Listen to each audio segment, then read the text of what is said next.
Alors que le prophète alayhi salatu wassalam nous enseigne que l'invocation est exaucée à ce moment-là. Allah subhanahu wa ta'ala aime celui qui dans la mendicité vis-à-vis des dons de Dieu exalté soit-il est insistant, se montre insistant. Rien de moins que le paradis, rien de moins que le pardon total de l'ensemble des péchés qu'il accomplit durant sa vie.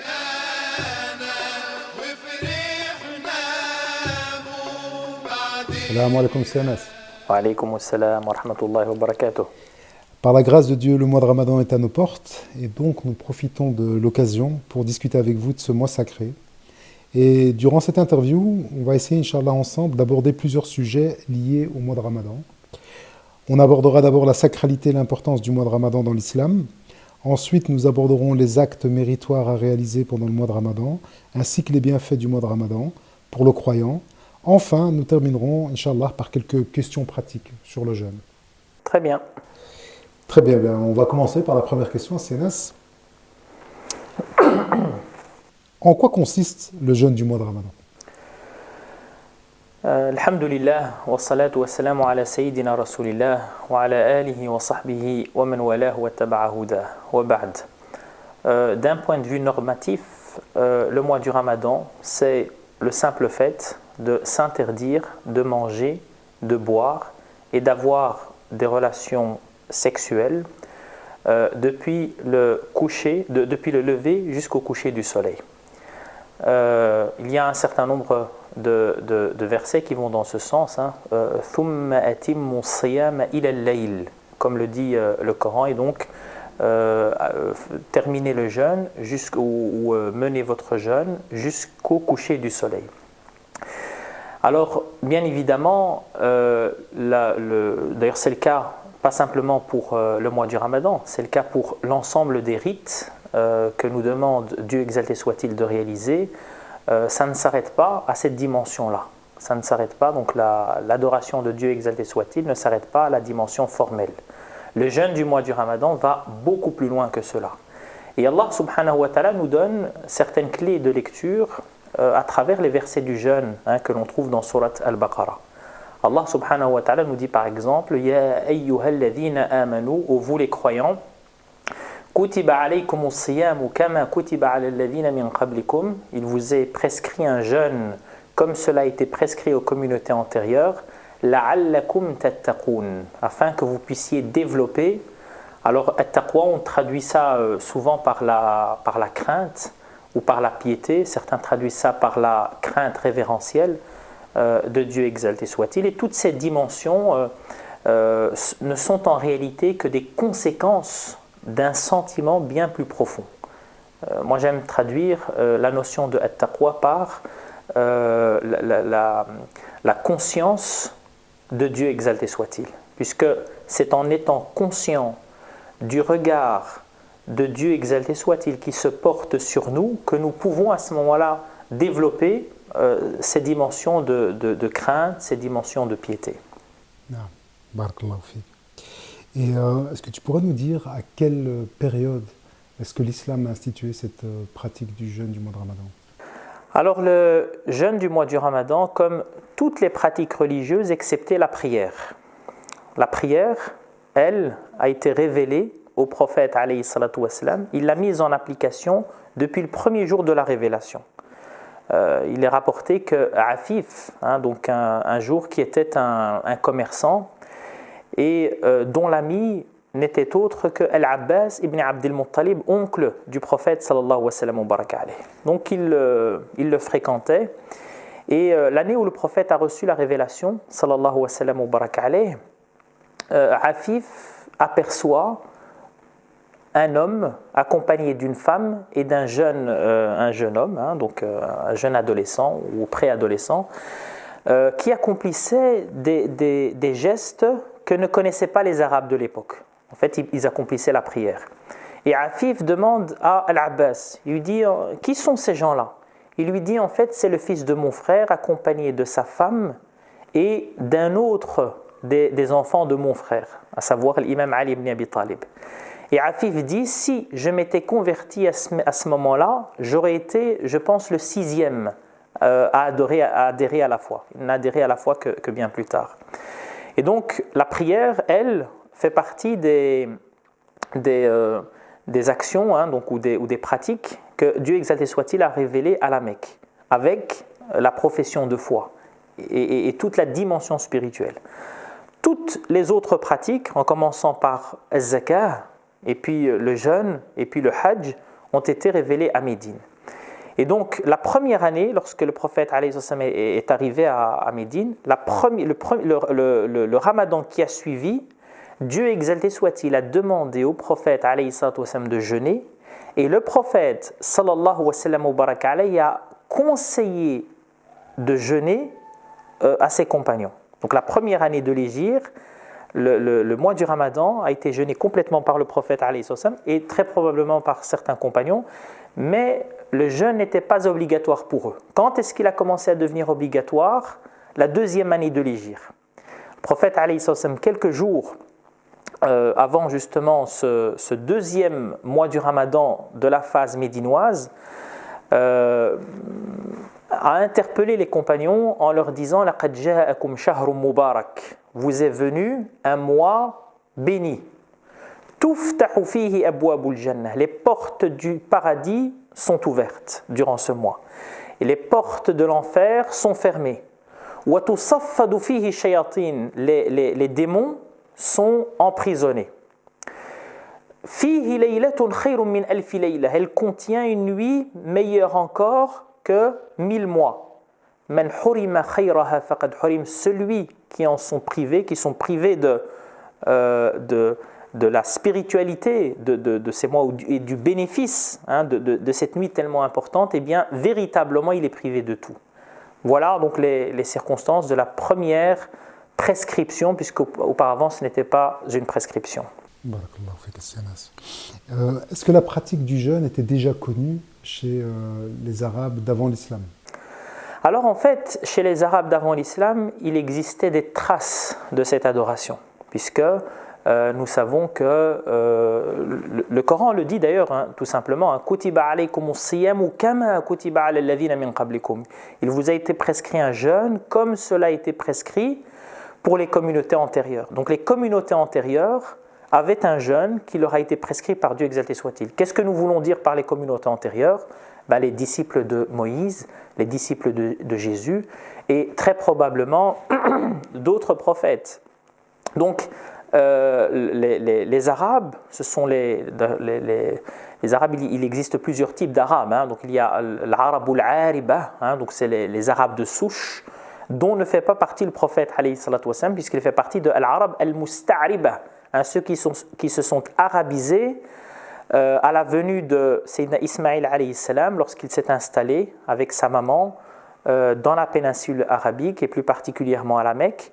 Eh bien, il s'est marié avec une femme de la tribu de Jurhum, ils ont eu des enfants ensemble, et c'est à cette occasion, donc Ismaïl s'est arabisé, donc le prophète fait partie des Arabes arabisés. Et il était le porteur du message de son père, Sayyidina Ibrahim Et les descendants d'Ibrahim sont restés pendant plusieurs siècles attachés à cette dimension et à cet héritage spirituel de Ismaïl. Et puis au fur et à mesure, les choses se sont modifiées pour diverses raisons. Mais donc il restait une trace de ce jeûne qui est exigé de Dieu exalté soit-il. Mais nous ne pouvons pas dire que les Arabes de l'époque anté-islamique jeûnaient comme nous jeûnons aujourd'hui. D'accord. Barakallahu fik. Et CNS par rapport au mois de Ramadan. Donc, pour nous les musulmans, le mois de Ramadan est important et même un mois sacré. Est-ce qu'il a toujours eu une importance, même chez les Arabes d'avant l'islam? Tout d'abord, je pense qu'il est important de distinguer les mois sacrés des mois bénis. Donc les mois sacrés, il y en a 4.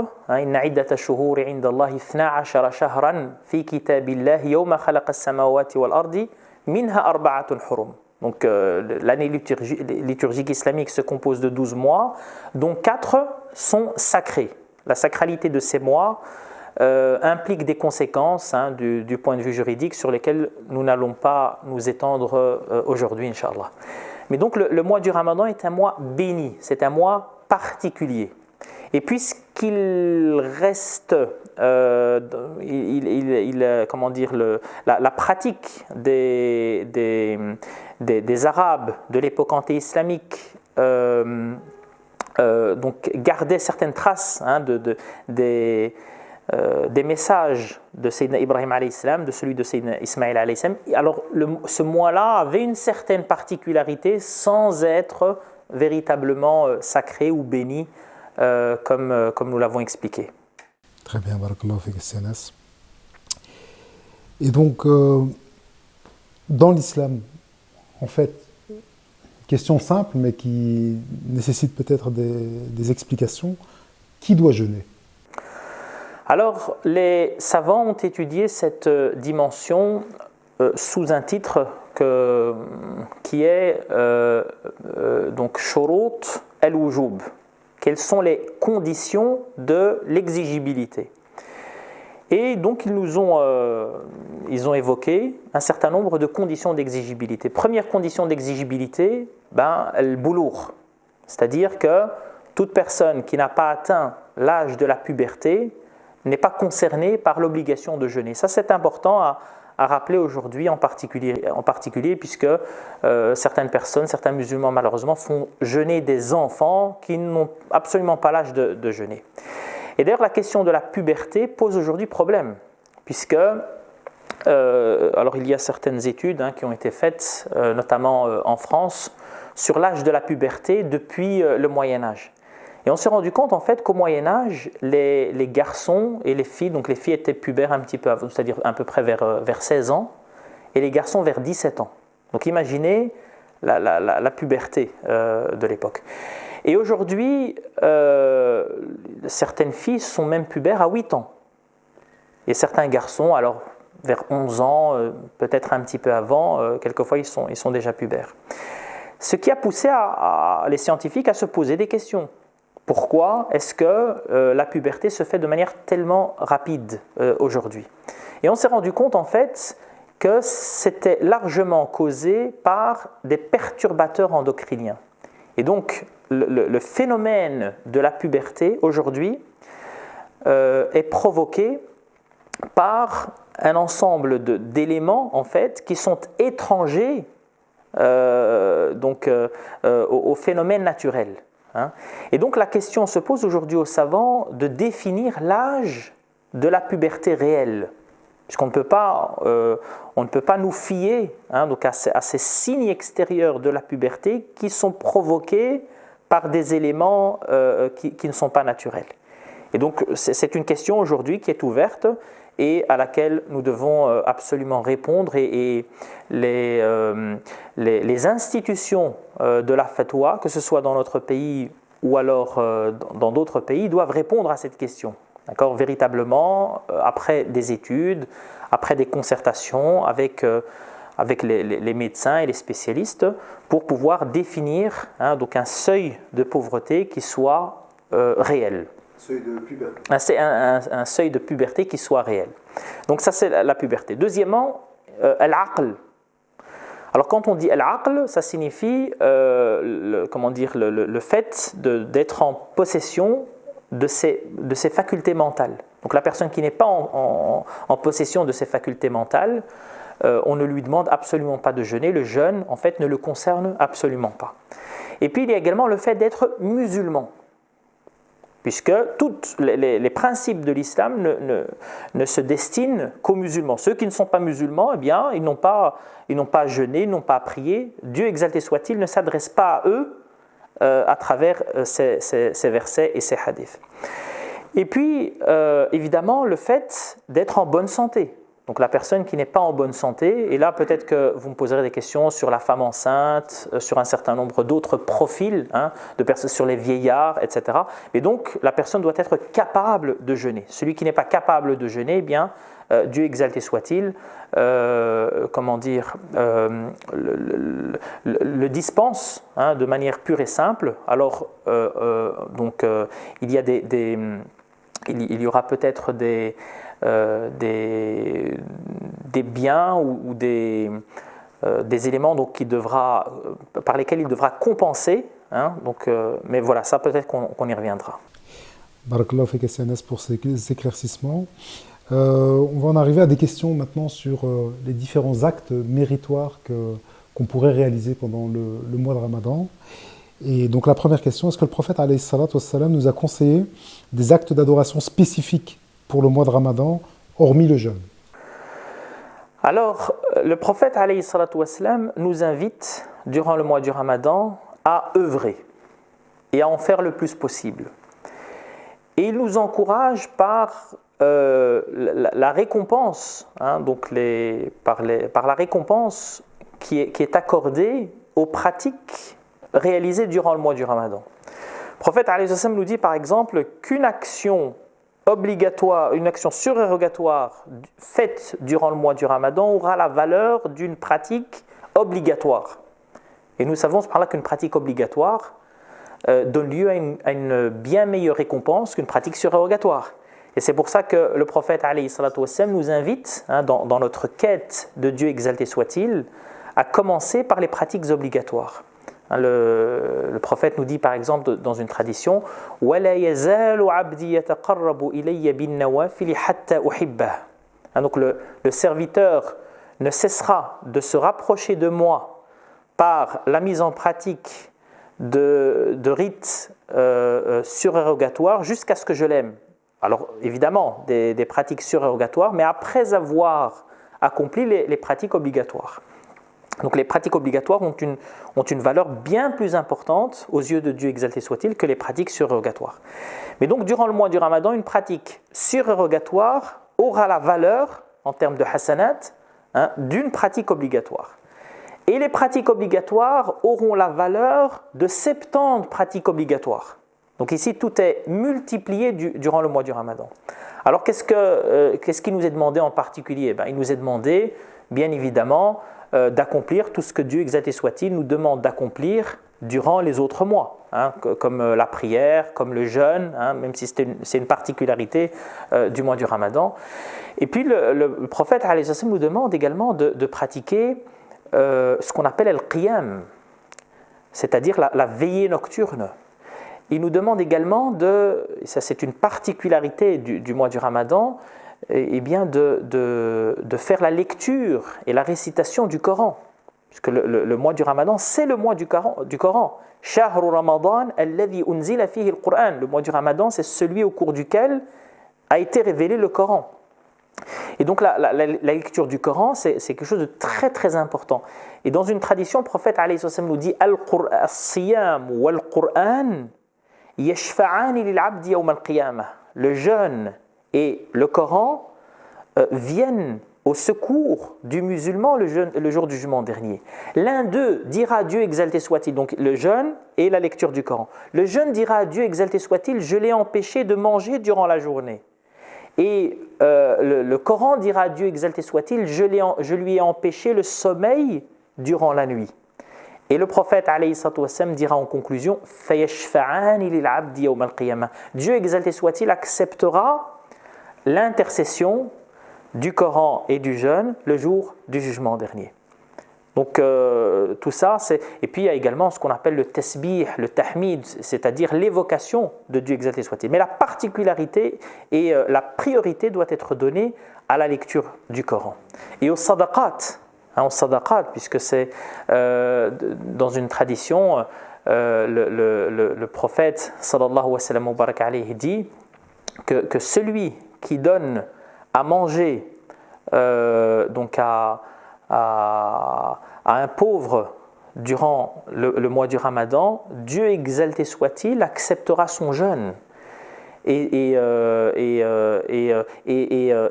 salueront les anges ainsi que Gabriel. Et celui que Gabriel salue, donc ses larmes se mettront à couler plus facilement et Allah subhanahu wa ta'ala lui accordera donc la nuit du destin. C'est-à-dire que Dieu exalté soit-il fera en sorte qu'il puisse être présent à Dieu exalté soit-il, disponible, se rendre disponible à Dieu exalté soit-il pour la nuit du destin. Et cette nuit du destin est une nuit très particulière qui donne lieu encore à d'autres dons de la part de Dieu exalté soit-il. Justement, CNS, j'allais justement vous poser la question sur le fait de savoir s'il y a des moments spécifiques ou privilégiés pour certains actes d'adoration durant le mois de Ramadan. Donc je pense aux différentes décades, justement à la nuit du destin. Je ne sais pas si vous pourriez nous éclaircir là-dessus. Alors il y a énormément de choses à dire sur ce sujet. Moi j'aimerais mettre l'accent sur les instants qui précèdent ce moment très important du coucher du soleil. Souvent, la plupart d'entre nous, à ce moment-là, eh bien, nous sommes plus fatigués que durant les autres moments de la journée. Et donc, on est peut-être un peu plus négligent par rapport à l'adoration à ce moment-là. Alors que le prophète alayhi salatu wassalam nous enseigne que l'invocation est exaucée à ce moment-là. C'est-à-dire que c'est un moment d'invocation qu'il faut destiner complètement à l'invocation de Dieu exalté soit-il. Alors on peut le faire pendant quelques minutes simplement, pendant 3, 5, 10 minutes avant le adhan, et on peut le faire pendant un temps plus important, 20 minutes par exemple, ou 15 minutes, etc. Et celui qui s'adonne à l'invocation de Dieu exalté soit-il, à ce moment très précis de la journée, pendant tout le mois du Ramadan, et certains parmi les maîtres, les pieux prédécesseurs disaient une chose, disaient préparez quelques invocations, 1, 2, 3 invocations, et puis essayez de vous y attacher et de répéter donc l'invocation, puisque Dieu exalté soit-il aime al-milhah fi du'a, celui qui est insistant, le pauvre qui mendie, qui est insistant dans la mendicité. Eh bien, la plupart d'entre nous, on se détourne de lui et on est pris par une certaine exaspération. Eh bien, Dieu exalté soit-il, pour celui, il aime justement, Allah subhanahu wa ta'ala aime celui qui dans la mendicité, vis-à-vis des dons de Dieu exalté soit-il, est insistant, se montre insistant. Et donc, celui qui s'attache et qui se montre insistant à ce moment-là, qui prépare 2, 3, 4 invocations, eh bien, avant la fin du mois, par expérience, c'est une expérience personnelle et c'est une expérience que nous enseignent nos pieux prédécesseurs, eh bien, à la fin du mois, Allah subhanahu wa ta'ala lui aura accordé ce qu'il a voulu, subhanahu wa ta'ala. Barakallahu fik Sianas. Et Sianas, quelle récompense peut espérer un musulman si Allah Azza wa Jal accepte son jeûne et les adorations du mois de Ramadan? Alors, le paradis, rien de moins que le paradis. Rien de moins que le pardon total de l'ensemble des péchés qu'il a accomplis durant sa vie. Et le prophète nous le dit, alayhi salatu wassalam, de manière très claire. Un jour, le prophète alayhi salatu wassalam était en route vers son minbar. Et au moment de monter la première marche, le minbar du prophète alayhi salatu wassalam comportait 3 marches. Au moment de monter sur la première, il dit Amin. Il s'arrête quelques instants, puis il dit Amin. Et puis il monte sur la deuxième et il dit une deuxième fois Amin. Et une troisième fois il dit Amin. Et les compagnons n'avaient pas l'habitude, puisqu'ils étaient très observateurs, les compagnons, on peut s'en douter, ils étaient très observateurs de la pratique prophétique, sallallahu wa sallam wa barak alayh. Et donc à la fin du sermon, ils sont allés interpeller le prophète alayhi wa sallam. Ya Rasulallah, nous t'avons vu faire aujourd'hui ce que tu n'as jamais fait dans le passé. Et le prophète a de les interroger, qu'est-ce que vous avez observé? Ils l'ont informé de la situation. Et au prophète de dire, en fait, Jibril est venu à moi faire 3 invocations, une par marche. Et l'une des invocations, c'est Rarima Anf, c'est-à-dire que soit avili, celui qui a la chance de vivre un mois du Ramadan, du début jusqu'à la fin, sans que ses péchés ne soient pardonnés. Pourquoi ? Eh bien parce que Dieu, exalté soit-il, est tellement généreux vis-à-vis du serviteur, que celui à qui Dieu, exalté soit-il, accorde cette occasion et qui la rate, c'est quelque chose qui n'est pas compréhensible. Imaginez, vous avez votre goal dans un match de foot par exemple, le goal est devant vous, le gardien est loin, vous avez votre balle au pied, donc le goal est devant vous et vous ratez vous ratez le but. C'est quelque chose qui est absolument pas compréhensible. C'est un peu ça que nous devons comprendre par cette indication de la part de notre prophète sallallahu wa sallam wa baraka alayhi. Barakallahu fik, Anas. Avant de passer à des questions beaucoup plus pratiques, est-ce que vous pourriez nous dire un mot sur Laylatul Qadr, la nuit du destin? Alors Laylatul Qadr, c'est une nuit très importante à laquelle Dieu, exalté soit-il, a consacré une sourate entière. Inna anzalnahu fi laylatil qadr. Et j'aimerais que l'on s'arrête quelques instants sur cette sourate. C'est une sourate qui est très énigmatique. Inna, de qui parle? Inna anzalnahu, nous, qui parle? Anzalnahu, nous l'avons fait révéler. On a fait révéler quoi? Inna anzalnahu fi laylatil qadr. Et Allah subhanahu wa ta'ala ne répond nulle part dans cette sourate à la question en fait. Allah ne nous dit jamais qu'il s'agit du Coran qui a été révélé durant Laylatul Qadr. Donc c'est une nuit qui est énigmatique. Comme tout ce qui est très très important dans ce bas monde. Moi j'aime donner l'exemple du prophète alayhi afdalu salati wa salam alors qu'il était bébé et que les nourrices voulaient un enfant à allaiter pour le compte de leurs familles respectives avec bien évidemment comme compensation une somme d'argent, un salaire. Et donc ces femmes venaient chacune pour voir quel enfant elles pourraient prendre. Et toutes ces nourrices-là, lorsqu'elles entendaient parler d'un Muhammad de Quraysh, de Banu Hashim, qui était une famille importante, une famille puissante, elles voulaient prendre en charge cet enfant, mais quand on leur disait que son père était mort, eh bien, elles s'en détournaient. Et aucune d'elles n'a voulu même poser le regard sur le prophète, sallallahu alayhi wa sallam, y compris Halima as-Sa'diya. Halima as-Sa'diya, comme toutes les autres, on lui a dit l'enfant, donc cet enfant-là est orphelin, eh bien elle s'est détournée de lui. Et puis comme elle n'avait pas d'enfant, donc elle également a été snobée par les tribus de la Mecque, et bien ne trouvant personne, elle s'est dit écoute, je préfère prendre cet enfant-là plutôt que de rentrer sans rien. Et donc elle est allée voir à ce moment-là le prophète, et dès qu'elle a posé le regard sur le prophète, elle s'est rendue compte en fait que Dieu exalté soit-il avait été très clément vis-à-vis d'elle pour lui donner la responsabilité de cet enfant. Et donc dès qu'elle l'a pris dans les bras, eh bien sa vie s'est complètement transformée, puisque c'était une femme qui n'avait pas de lait pour son propre enfant. Et quand elle a pris le prophète alayhi salam et qu'elle l'a posé sur son sein, ceux-ci se sont gonflés de lait, et donc elle a pu allaiter le prophète alayhi salam, et elle a pu même allaiter son enfant à elle. Et donc, quelle est la conclusion que l'on doit tirer de tout cela? C'est que dans ce bas monde, donc il y a ce qui est voulu par tout le monde, et puis il y a certaines choses qui sont rares en fait. Et cette rareté, c'est là que se trouve la plus grande des richesses. Eh bien, le Laylat al-Qadr, c'est une nuit vraiment très très importante. C'est une nuit durant laquelle les anges sont près de nous.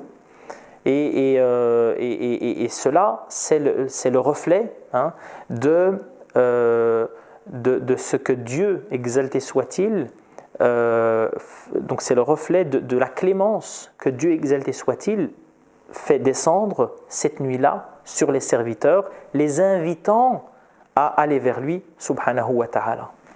Barakallahu fik, Sidi Anas. On arrive petit à petit à la fin de notre interview.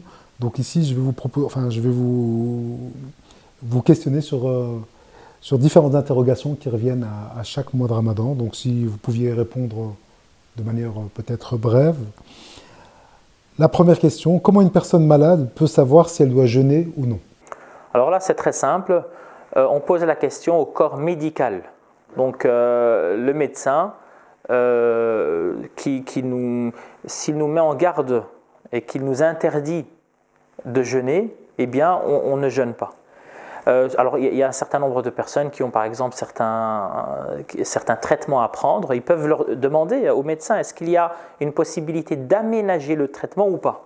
Si le médecin nous dit que l'aménagement est possible, eh bien à ce moment-là, ça signifie qu'il nous est possible de jeûner, donc le jeûne reste obligatoire. Si ce n'est pas le cas, si le médecin nous dit non, écoute, c'est quelque chose qui est absolument impossible, il faut absolument que tu prennes le traitement durant la journée du mois du Ramadan, eh bien ce n'est pas la catastrophe. Dieu exalté soit-il a prévu la circonstance, et donc ce que nous devons simplement, donc on ne jeûne pas. Si c'est un traitement qui est circonstancié dans le temps, c'est-à-dire pendant 1 an ou pendant 2 ans ou pendant quelques mois, simplement, à ce moment-là, en fait, ce que nous devrons faire ensuite, c'est remplacer les jours de jeûne que nous n'avons pas fait dans le passé. Si par contre, le médecin nous dit non, ça c'est un traitement à vie, eh bien, dans ce cas, nous devons verser 5 € par jour de jeûne, donc c'est 5 fois 29 jours ou soit 30 jours en fonction du nombre de jours du mois du Ramadan, et on verse donc cette somme, que ce soit à une personne ou à plusieurs personnes, comme on veut, à partir du moment où c'est un pauvre, c'est quelqu'un qui est pauvre, qui est dans la pauvreté. Alors par exemple, les gens du CPS peuvent se trouver dans ce cas. Et ce n'est pas une obligation. D'accord ? Chez les Malikites, ce n'est pas une obligation, c'est une recommandation simplement. Donc c'est une recommandation à partir du moment où c'est une maladie à vie. D'accord. Et donc cet argent, donc ces 5 € par jour, est-ce qu'on doit les verser durant le mois de Ramadan ou après le mois de Ramadan? Avant la mort. Avant la mort. Alors l'idéal, bien évidemment, il y a 2 possibilités. Soit chaque jour, je vais à la mosquée par exemple, etc. Mais il faut bien faire attention. Donc c'est de l'argent qui se destine à des pauvres. Pas à la construction de mosquées par exemple ou autre chose. D'accord ? Ou alors à la fin du mois du Ramadan, je fais le calcul, donc c'est 29 fois 5 ou 30 fois 5 et je sors la somme d'un coup. Voilà, je peux le faire comme ça, Ou à un autre moment, au mois de Shawwal, Dhul Qa'dah, Dhul Hijjah, etc. Il faut absolument qu'avant la mort, cet argent ait été donné. Très bien. Barakallahu fik, Sidi Anas. Dans la situation où une personne boit ou mange accidentellement quelque chose durant la journée, pendant son jeûne, donc voilà, elle oublie, elle a déjeuné ou elle a bu de l'eau, que doit-elle faire? Alors, si c'est un oubli, ça ne pose strictement aucun problème. Le prophète nous le dit d'ailleurs, c'est Dieu exalté soit-il qui l'a abreuvé ou qui l'a nourri, donc ça ne pose strictement aucun problème. Il faut s'arrêter directement, se rincer la bouche. Et puis, pour les Malikites, il faut remplacer le jour quand même, par principe de précaution. Donc d'autres écoles nous disent non, il ne faut rien remplacer. L'école Shafi'ite, par exemple, ils nous disent non, il n'y a rien à remplacer. L'école Malikite dit si, il faut quand même remplacer. Alors on pose la question donc aux savants de l'école Malikite. On leur dit est-ce que le remplacement est obligatoire? Ils nous disent non, c'est simplement une recommandation surrogatoire donc, et c'est par principe de précaution. Et imaginons le cas où une personne mange volontairement dans un moment d'égarement et puis il se repent. Alors s'il se repent, on lui demande simplement à ce moment-là de jeûner 2 mois consécutifs et de remplacer le jour en question. Donc 2 mois consécutifs, par exemple le mois de Shawwal et Dhul Qa'dah, ou le mois de Dhul Qa'dah et Dhul Hijjah, ou le mois de Dhul Hijjah et Muharram, 2 mois consécutifs complets. si on le fait du début jusqu'à la fin. D'accord? Donc à ce moment-là, on fait 2 mois consécutifs. Sinon, on fait 30 jours. D'accord? Et puis, le jour, il doit être remplacé également. Donc c'est 2 mois plus le jour. Voilà. Et que Dieu exalté soit-il pardonne, Inch'Allah, en sachant une chose, en sachant que rien ne peut remplacer un seul jour du mois du Ramadan. Donc même si la personne, subhanallah, jeûne 20 millions de jours, rien ne remplace le mois du Ramadan. Mais que Dieu exalté soit-il pardonne, hein, donc à celui qui commet une erreur. C'est quelque chose qui pourrait arriver, que Dieu exalté soit-il accorde son pardon. Non.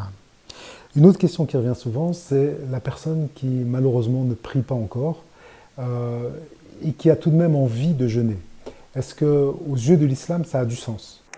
Alors moi j'aimerais illustrer ma réponse par un sujet qui a priori n'a aucun lien. C'est un jeune à l'époque du prophète alayhi salam qui a eu une relation en dehors du cadre du mariage avec une femme. Et puis ensuite, il a voulu épouser cette femme. Et c'était pas à l'époque du prophète alayhi salam, c'était à l'époque de Sayyidina Abu Bakr radiyallahu ta'ala anhu. Et donc, il lui pose la question, est-ce que je peux épouser cette femme avec laquelle j'ai eu une relation en dehors du cadre du mariage? Et Sayyidina Abu Bakr lui a répondu, Al-haram la yuharrimul halal. Le haram que tu fais ne transforme pas le licite en illicite. Parce que c'est le halal qui gagne. D'accord? Donc, tu as commis une pratique illicite. Si nous te disions que ta pratique illicite te rend illicite le licite qui prévalait auparavant, à savoir le fait d'épouser cette femme, eh bien à ce moment-là, ça signifierait en fait que c'est l'illicite qui gagne. D'accord? Et nous lui disons au contraire, le haram ne transforme pas en haram ce qui en réalité est halal. Et donc, transposons cela à la situation que nous connaissons, même si alors certains pourraient critiquer l'exemple que je donne, hein, mais donc c'est simplement la dimension pédagogique ici qui est mise en évidence. C'est pas forcément un argument juridique véritable. Donc, quelqu'un qui ne prie pas, la prière est une obligation, et qui souhaite jeûner, le jeûne est une obligation. Qu'est-ce qu'il est plus intelligent de lui dire? Est-ce qu'il est plus intelligent de lui dire, écoute, jeûne, et pourquoi est-ce que tu ne commencerais pas à prier? D'accord? Au lieu de lui dire non, en fait, parce que tu ne pries pas, eh bien à ce moment-là, ça ne sert à rien que tu jeûnes. Non. Quelqu'un qui boit de l'alcool et qui nous dit, moi j'ai envie de commencer à prier. On lui dit très très bien, alhamdoulilah. Oui, mais voilà, pour l'instant, la boisson, c'est vraiment une addiction, j'arrive pas à m'en défaire. Prie, Inch'Allah, et cela va être la cause, hein, nous l'espérons, de l'abandon de la boisson, etc. Quelqu'un qui commet tel ou tel péché, hein, et qui vend de l'alcool, par exemple, et qui nous dit, il s'entend dire, ça ne sert à rien que tu ailles faire le pèlerinage parce que tu vends de l'alcool. Mais non. Au contraire, subhanallah, encourageons-le à faire le pèlerinage et puis donnons-lui un conseil concernant la vente d'alcool, en sachant que certaines écoles le permettent, comme l'école hanafite, etc. Mais bon, sans entrer dans tous ces détails, arrêtons de nous décourager les uns les autres, encourageons-nous les uns les autres. Et le prophète d'ailleurs le disait, sallallahu alayhi wa sallam, la takun aounan lish-shaytani ala akhik. Ne sois pas une aide pour Satan contre ton frère. Au contraire, soyons une aide pour notre frère contre Satan. Barakallahu fik Senas. Un autre cas de figure, imaginons qu'une personne ne se réveille pas à suhour pour manger, que voilà, durant la journée, elle doit réaliser des travaux difficiles, accablants physiquement, et qu'elle se retrouve dans une extrême fatigue. Est-ce qu'elle doit impérativement finir son jeûne de la journée, ou est-ce qu'elle peut l'arrêter Alors s'il se sent mal, donc si la personne est sur le point, par exemple, de perdre conscience, etc., que c'est extrêmement difficile, que ce n'est plus supportable du tout, à ce moment-là, qu'il boive, qu'il mange, mais il ne faut pas non plus, parce que les savants disent ad-daruratu tuqaddaru biqadariha, d'accord, c'est-à-dire qu'il faut garder une certaine mesure. Imaginons quelqu'un qui est sur le point de perdre conscience. Et il entend que la religion lui permet, dans ces circonstances, de boire et de manger. Et puis donc, alors maintenant les restaurants sont fermés pour les circonstances que nous connaissons, mais supposons par exemple qu'ils choisissent le meilleur des restaurants et qu'ils commandent du foie gras, des œufs mimosa, etc., etc. Non, on lui dit ad-daruratu tuqaddaru biqadariha, d'accord? Donc c'est-à-dire que bois et mange de manière à ce que tu puisses continuer le jeûne jusqu'à son terme. Voilà, c'est simplement ça. Il y a une chose également que je souhaite dire par rapport à ça. Donc, certaines personnes pensent que le matin, donc au moment de suhour, qu'ils doivent arrêter de manger à la fin du adhan en fait. Ils pensent que la fin c'est à la fin. Non, en réalité c'est pas ça. Il faut absolument qu'au moment où le mu'adhin dit « Ah » de Allahu Akbar, il faut qu'il ait terminé de manger. D'ailleurs, les savants en réalité nous disent qu'il faut que l'on mette fin donc à la nourriture et à la boisson 10 minutes. Alors 10 minutes, ça c'est moi qui le dis, parce que normalement c'est 15 minutes ou 20 minutes avant la fin, avant Salat al-Fajr. Mais donc celui qui mange alors qu'à la radio, on entend « Ah » de Allahu Akbar et qui continue à boire et à manger, celui-là, son jeûne n'est plus valide. Ça, il faut bien en prendre conscience, tout simplement parce que le mu'adhin ne peut pratiquer le adhan, donc ne peut dire le « Ah » de Allahu Akbar qu'au moment du début de l'heure. Donc en fait, il attend que l'heure entre. Et puis à ce moment-là, il dit « Allahu Akbar ». Quelquefois, il attend encore quelques secondes, ou même 1 minute et même plus, d'accord? L'ittamkin, pour donc s'assurer que l'heure est bien entrée. Mais donc moi qui jeûne, eh bien je suis obligé de faire attention à cela, d'accord? Et de bien faire attention donc à l'heure du calendrier et de mettre fin donc à toute nourriture et à toute boisson, au moins donc à l'heure du calendrier. Il faut qu'à l'heure du calendrier au moins que ce soit terminé. Idéalement, il faut faire ça 10 minutes ou un quart d'heure ou 20 minutes avant donc l'heure du calendrier. Non. Barakallahu fik SMS. Une question me vient à l'esprit par rapport à l'intention du jeûne. Quand est-ce qu'elle doit être, non pas formulée, mais en tout cas pensée Quand est-ce qu'on doit émettre l'intention de jeûner? Voilà, alors moi j'aime bien le terme nouer l'intention. D'accord, nouer l'intention, puisque c'est vrai que formuler, la formulation n'est pas forcément obligatoire, même si elle peut aider, donc elle peut aider à la conscientisation. Et l'objectif, c'est la conscientisation en fait. Alors pour les Malikites, nous avons une chance, nous pouvons nouer l'intention une fois pour tout le mois.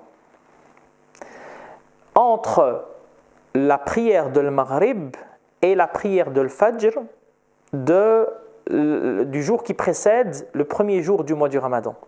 D'accord? Donc en fait, quand on apprend qu'il faut jeûner le lendemain, eh bien à ce moment-là, il faut nouer l'intention directement pour ne pas l'oublier. D'accord? Et donc simplement avoir conscience que voilà, je vais jeûner le lendemain, etc. Et on peut même proposer une formule. Donc nawaitu siyama shahri Ramadan al-mubarak li hadhihi as-sana. D'accord? Donc avoir cela comme donc au moment de commencer. Dans d'autres écoles, comme l'école Shafi'ite, non, il faut chaque jour entre le maghrib de la veille et le fajr du jour même. C'est pour ça, par exemple, que certains maîtres spirituels nous enseignaient, donc en Égypte, ils étaient Shafi'ites, à la fin de la journée du jeûne, ils disaient donc Allahumma inni laka sumtu ala rizqika aftartu wa bika amant dhahaba ad-dama wa btallat al-uruq wa thabata al-ajru inshallah nawaitu as-siyama yawmi ghadin inshallah, directement pour ne pas l'oublier, parce que quand on l'oublie, c'est grave. Ça signifie quoi? Ça signifie en fait que le jour ne compte pas. Je suis quand même obligé de jeûner, mais le jour ne compte pas. Alors ça signifie quoi? Ça signifie qu'il faut absolument le remplacer. Malgré que j'ai jeûné dans les faits, eh bien, il faut absolument le remplacer à un autre moment. Barakallahu fik CNS. CNS, lorsqu'une personne est en voyage, est-ce qu'il est préférable pour elle de jeûner ou pas? Le Coran nous répond وَأَن تَصُومُوا خَيْرٌ لَكُمْ إِن كُنتُمْ تَعْلَمُونَ. Le fait de jeûner est meilleur. Alors le fait de jeûner est meilleur pour celui qui en est capable. La capacité est importante. Imaginons quelqu'un dont la santé est fragile. Eh bien celui-là, on lui dit non, toi il ne faut absolument pas que tu jeûnes. Pourquoi ? Parce que ça peut poser problème. D'accord ? Donc il vaut mieux ne pas jeûner dans cette circonstance. Maintenant, celui qui est assez fort physiquement et qui est sûr de pouvoir supporter cela, etc., on lui dit non, donc jeûne, c'est mieux pour toi. En tout cas, de toute façon, c'est une question de choix personnel. Et dans Sahih Muslim, donc certains compagnons disent, donc certains parmi nous en état de voyage jeûnaient, certains déjeunaient. فلم يكن المفطر يجد على الصائم وما كان الصائم يجد على المفطر. C'est-à-dire que le jeûneur n'en voulait pas à celui qui ne jeûne pas, et celui qui ne jeûne pas n'en voulait pas à celui qui jeûne. Donc voilà, chacun fait comme il le sent, en fonction de critères qui sont les siens. Quelquefois, c'est simplement une question de commensalité. Donc pour pouvoir, imaginons vous êtes en voyage, tous vos copains ne jeûnent pas, vous dites voilà, le fait de venir, etc., et de faire tâche, c'est pas, voilà, surtout dans certaines circonstances, c'est peut-être pas la meilleure des choses. Donc voilà, ça peut être une cause. En tout cas, c'est un choix personnel de manger ou de ne pas manger en état de voyage. Barakallahu fik. Et est-ce que la femme enceinte à CNS doit-elle jeûner ? Alors, concernant la femme enceinte, le prophète alayhi salatu wassalam nous conduit à prendre en considération la dimension psychologique. C'est-à-dire que la dimension psychologique n'est prise en compte que pour la femme enceinte. Quand une femme est enceinte et qu'elle nous pose la question, est-ce que je dois jeûner ou est-ce que je ne dois pas jeûner ? Eh bien, je l'interroge. Je lui dis, est-ce qu'il est possible pour toi de jeûner ? C'est-à-dire, est-ce que tu te sens physiquement apte à pouvoir jeûner ? Si elle nous dit oui, et d'ailleurs ça ne pose strictement aucun problème, et il y a un certain nombre de femmes qui, concernant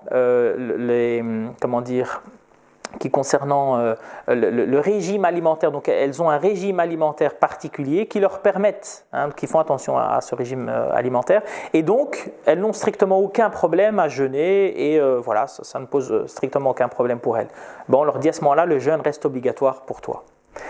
Si maintenant elles nous disent non, en fait, moi, je n'ai pas la force, parce que à ce moment-là, je me sens vraiment très très fatigué, et d'ailleurs je suis fatigué alors que je mange, etc., etc. Et donc pour moi, c'est au-dessus de mes forces. On lui dit, ne jeûne pas. Dans ce cas-là, ne jeûne pas. Sinon, si elle nous dit, oui, moi, en fait, et c'est là que la dimension psychologique entre. Si elle nous dit, non, moi, en fait, je me sens capable, mais c'est-à-dire que émotionnellement, c'est difficile, d'accord ? Eh bien, on lui dit ne jeûne pas. Dans ce cas-là, la dimension psychologique entre en compte, et c'est la même chose pour la femme qui allaite, d'accord ? Et c'est là qu'on se rend compte, en fait, ce sont deux cas ici, mais il y en a toute une série d'autres, on se rend compte, en fait, que que pour la femme, donc il y a un régime très particulier au niveau du fiqh qui favorise la femme.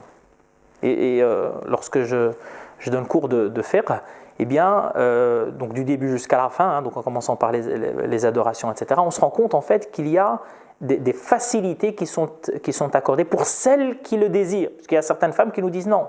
Ils nous disent non, il y a l'égalité entre hommes et femmes.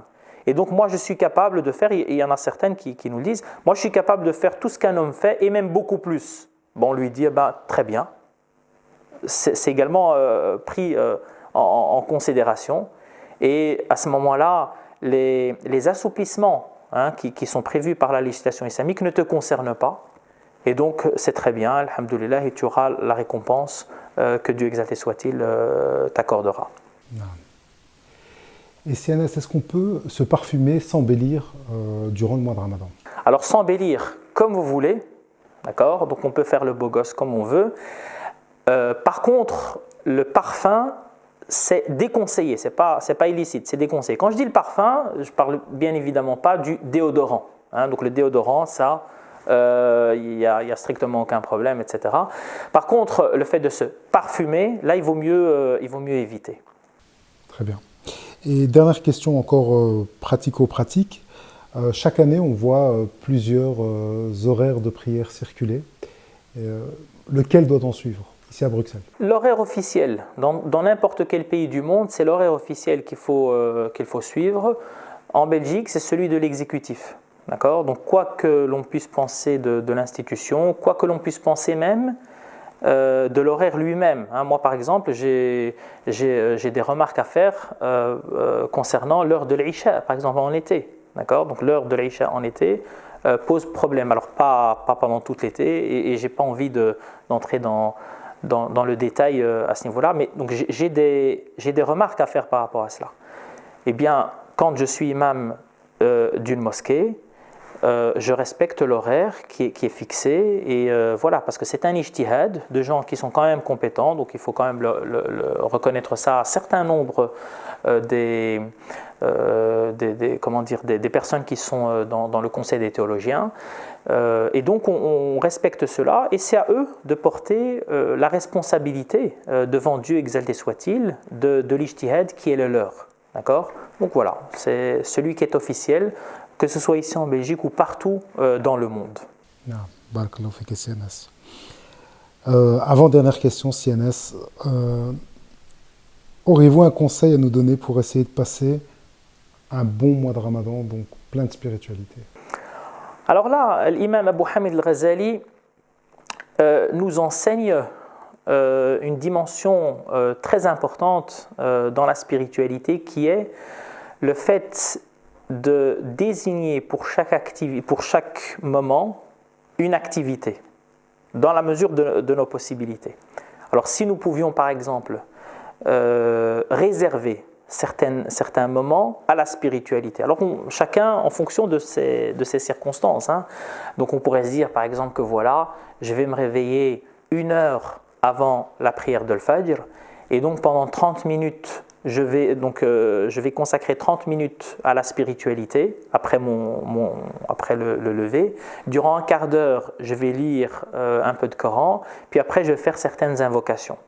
Donc, voilà, ça c'est quelque chose qui est important.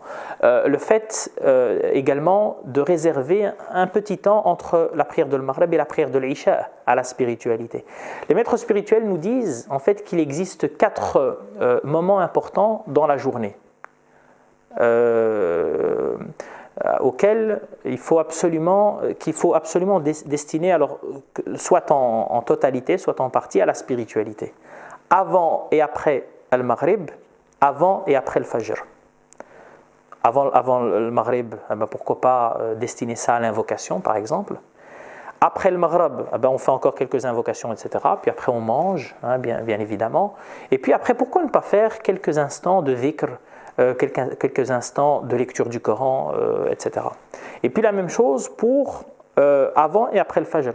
Beaucoup oublient l'après-Fajr, alors que l'après-Fajr est très très important. Le prophète nous dit dans une tradition, Man salla al-fajr fi jama'a, celui qui accomplit la prière du Fajr en communauté, et puis qui reste à son endroit et qui évoque Dieu exalté soit-il jusqu'au lever du soleil. Alors encore une fois, on n'est pas obligé de le faire jusqu'au lever du soleil, par exemple, si on ne peut pas, mais si on peut, jusqu'au lever du soleil.